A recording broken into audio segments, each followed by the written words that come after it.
Zoom out a little. A little farther. A little farther. Not that far. That's good. Action. So glad you could join me for this exclusive look at land use, the big picture. I'll be your host. My name is Dripp.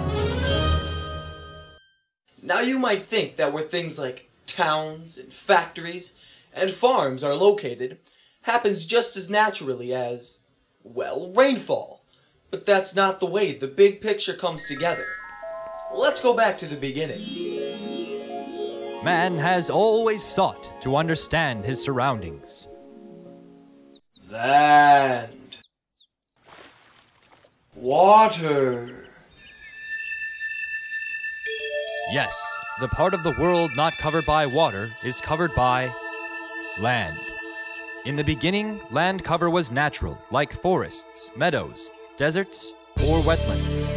Man set about to tame the land, to use the land, to invent land use. Land use is a simple term that refers to all of the physical things around us. It includes our neighborhoods, our residential areas, our commercial districts. It includes our park systems and our farmlands. It really is a descriptive term that embraces all the physical environment.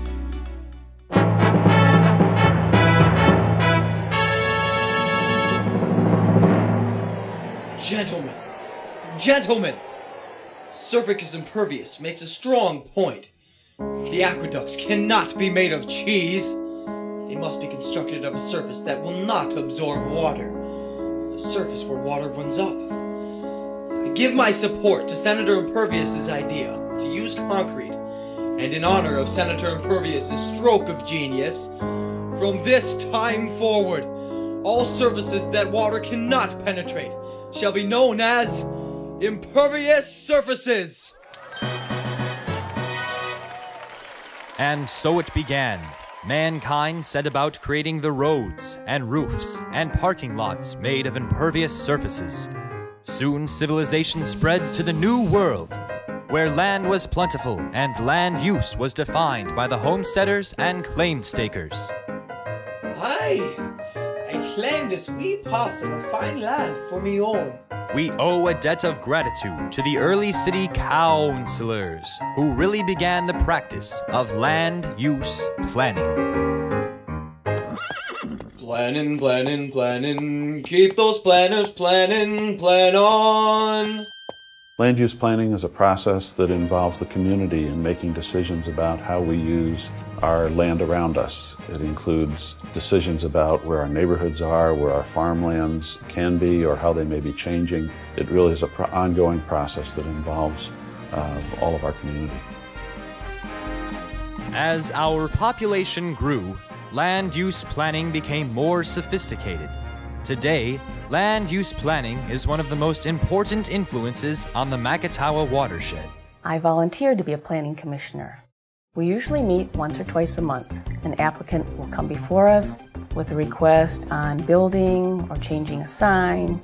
We will look at that request, deny it, approve it. We try to balance the economic needs of the community with community values and the natural world. There are watershed-friendly land use choices to be made, like compact developments, smaller streets with less impervious surfaces, and mixed-use urban developments where people live and work.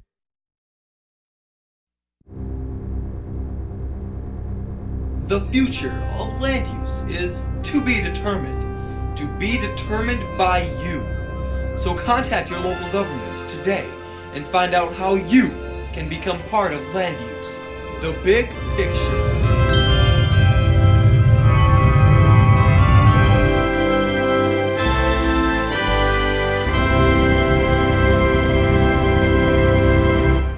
Okay, fade to black. That's a wrap.